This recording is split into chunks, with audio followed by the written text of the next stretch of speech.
Alrighty, Chef Buck here, and today we're roasting up some garlic, which is super simple to do. Easy peasy lemon squeezy. This is just one thing you can do with roasted garlic. Use it as a spread for bread. But there are just a zillion billion things you can do. I'm going to do 4 bulbs of garlic because it's a little bit of a pain in the butt, and I'm not just going to roast one bulb of garlic. I want to have a nice, I want to have a nice payoff because I'm going to keep this in my fridge and use it for all kinds of things. Now, some people, when they roast it, they just like to cut the top off the bulb, throw a little olive oil in there, and roast it whole. But I don't like to do that. It seems like a waste of garlic to me. I want to use the whole entire bulb. I don't want to waste any of it, and I don't want to fool with getting it out of here and squeezing it out of here later after it's been roasted. So I go ahead and I break it apart and take the skins off the individual cloves. Now, I don't have a trick or a tip for getting them off easily. I've read, in various sites that you can put it in a pan or a jar and tighten it up and shake it. And then the skins will just come off after you shake it for 20 or 30 seconds. But that never works for me. But I like to get it with nice tight skins on there because I don't want to get old funky garlic. I like it as fresh as I can get it, and then I shake, shake, shake, and the skin doesn't come off. So am I not powerful enough? If somebody has a tip on any way to do it faster, let me know. Because when I use this method here, it's like reverse time travel. It's like Back to the Future 2. The thing actually comes back together again. I can't explain it. So I don't even fool with that. I just go ahead, take the bulb apart, and then I individually take the skins off of each garlic clove. And then I don't have to fool with it anymore. And it's not going to take that long anyway. It's not like painting the Sistine Chapel. It's not like we're climbing Mount Everest. We're just taking the damn skins off garlic, which is kind of simple. You just take a knife, set it on there, give it a little whack with your palm, and then that's it. You break the skin, it kind of peels right off.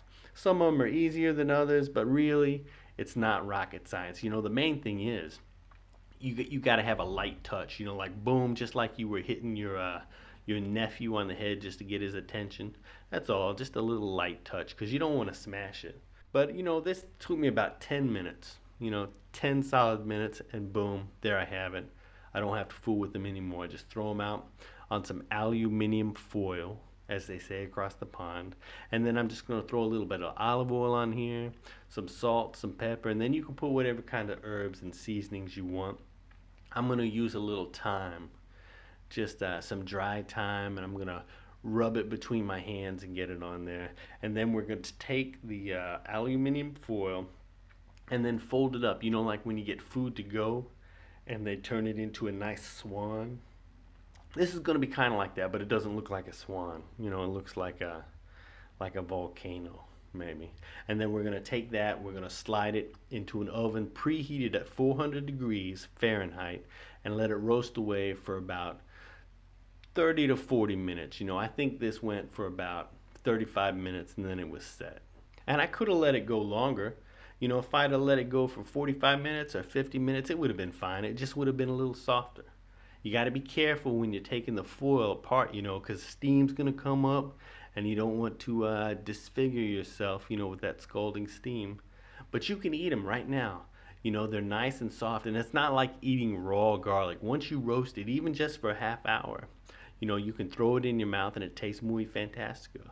Look how bright I am. I have my ear things in because I'm a rocket scientist, but I probably stood there and ate like 5 or 6 cloves just before I went on to my next thing, which is taking it and making a little crostini, which is one of my favorite things to do.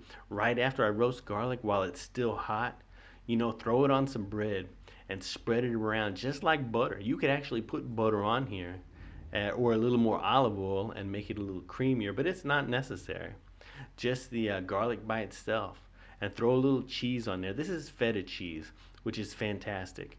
If you use, what did I use last time? I think I got some blue cheese and did it last time, and the blue cheese was too overpowering. So do feta cheese, a little bit of capers, and some Kalamata olives. Kalamata olives. That's just a great combo. But you can use roasted garlic.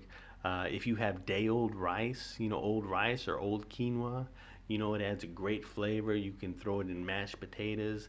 You can mash it up into salad dressings, just all kinds of uses for roasted garlic. And it's so simple to do. So give this recipe a try. Let me know what you think, and bon appetit. And thanks for watching and subscribing and sharing and being the best you that you can be. Thanks for that. I'll see you in the future.